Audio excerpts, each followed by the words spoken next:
Hey there everybody, welcome to the RC Workshop. On the bench today I have the Traxxas TRX4 Bronco and the TRX4 Sport, and we are going to do a comparison. You know, I was really torn as to which one of these models to buy, and I ended up buying the Bronco version, and then a couple weeks later my son purchased the Sport, and I have to tell you, you really can't go wrong with either one. But we're going to pop the tops off these two trucks and take a look inside and see why there's the cost difference, and maybe I could help you make a decision as to which model is right for you. So obviously the Bronco comes with a 1979 Bronco body, and the Sport comes with this sort of nondescript sporty truck style that doesn't belong to any manufacturer. Still very stylish, very sleek. Really wish the windows were clear. If you remove the window sticker, it's painted underneath, so you are stuck with those window stickers as is. Some cool things though about the Sport, I love these black wheels. Those are going to look really good if you ever upgrade the body. If you want to fit a Wrangler Unlimited body, you know, something like this, or even a Bronco body, I think those black wheels would look great with that combination. On the Sport, it has a pretty detailed front bumper system with a winch system. It's non-functional, of course, and these composite plastic toe rings looking pretty cool there. Not the most durable plastic. I don't think it's going to stand the test of time. Wish they would have used the typical Traxxas nylon bumper material to make it last longer. Now on the Bronco, we've got this really cool looking 1979 Bronco body. We've got these chrome wheels looking really good. Both cars have rock rails with the channel that allows the body to fit into for a more secure fit. Kind of keeps the body from flapping around there.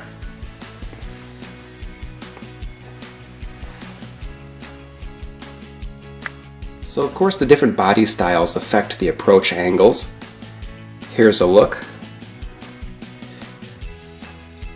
It looks like the Bronco has a bit of a better approach angle than the Sport.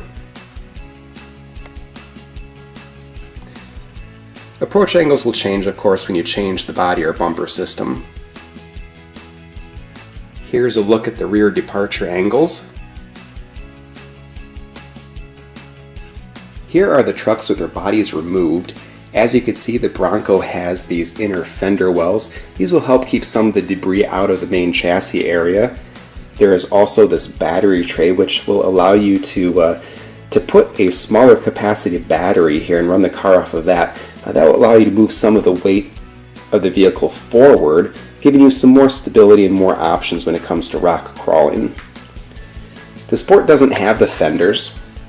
The shock mount towers are a bit different. There is these sort of triangular shaped supports for the shocks. The shocks on the Bronco mount directly inside the fender wells.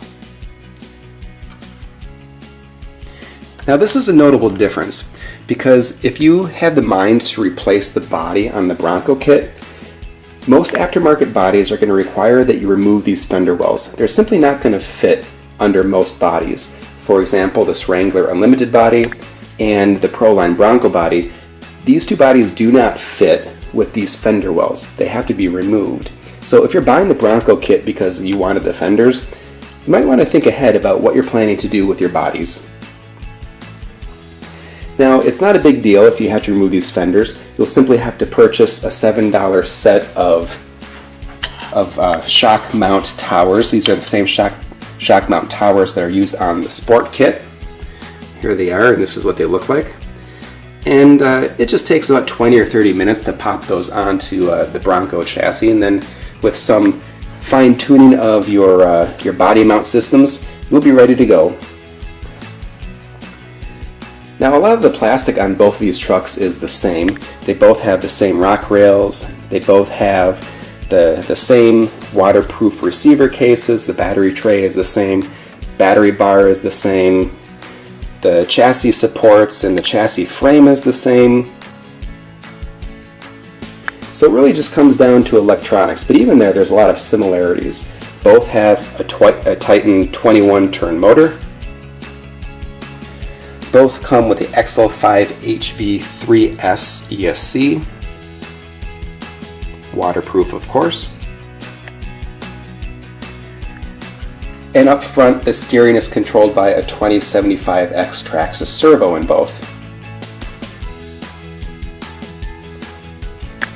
So the extra money you're paying for the Bronco kit really has a lot to do with these three servos here. So the Bronco kit, its transmission is set up to operate in two different speeds. A super low speed for rock crawling, and then a faster speed for trail running. Now don't get excited, the faster speed is still very slow. The servos here, these of course control your front and rear locking diff systems.